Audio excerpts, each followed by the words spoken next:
Love, they say, can heal all things, but I have learned that love can hurt. Love, they say, can be all things, but I have learned that love can create absence. Love, they say, can never end, but I have lost love and have found it elusive.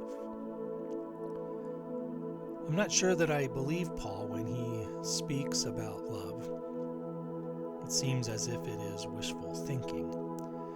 How can this be true that love can bear all things, believe all things, hope all things, endure all things?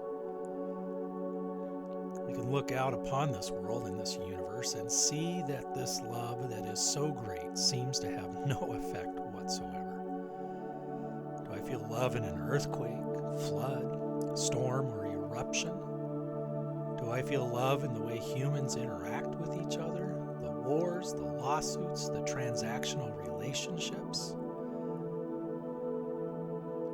I often wonder what love is supposed to be. Is it Abram pretending Sarai is his sister? Is it the flood in the ark? Is it Jacob stealing his brother Esau's inheritance? Elijah was sent to Zarephath. The Lord, tired of the rulers and their forgetting the way, they all went their own way and sinned in the sight of the Lord. Solomon had died and the kingdom divided, and the powerful fought over what little spoils were left. So Elijah went to Zarephath. There he met a widow who was starving to death. In fact, she was looking for sticks to eat, for there was no food, and even if there was, she could not afford it. Is this what love looks like? Elijah went to live with this poor woman and her son and insisted on them feeding him. They had nothing. Is this what love looks like? In our own land, we have widows and orphans, sick and lame, who have nothing, even though our land has plenty.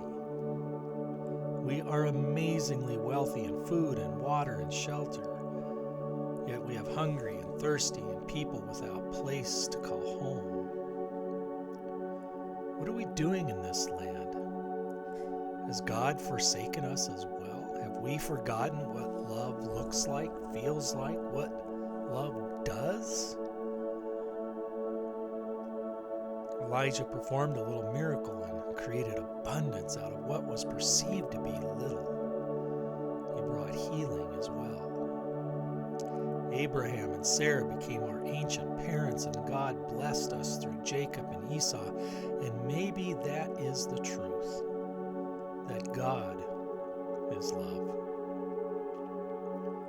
What if we read this text as God bears all things, God believes all things, God hopes all things, God endures all things, that God bears all my grief and all my struggles, that God believes in me and you and this great universe, that God hopes that this life will be enough. Can I learn to love this way? Can I trust that God's love will bear me up so that I can bear you up? Can I trust that God's love can heal this universe and that I can participate in this love for your sake? Can I trust in God's love to provide the hope that we can pursue peace? I can only see this, though, through a dirty pane of glass, and I must trust that what is to come is a love that passes all understanding. Until that time, let me not trust in my own tongue or my own wisdom, my own prophecy, my own righteousness. Until that time, let me be patient and kind. Let me allow others to be who they need to be. Let me see that love can conquer hate. And so I pray. God of the universe, God of the atom, we give thanks that you have promised to be with us through thick and thin. Help us to learn the way of love that your Son so ably taught us. Be patient and kind with us as we learn. Amen.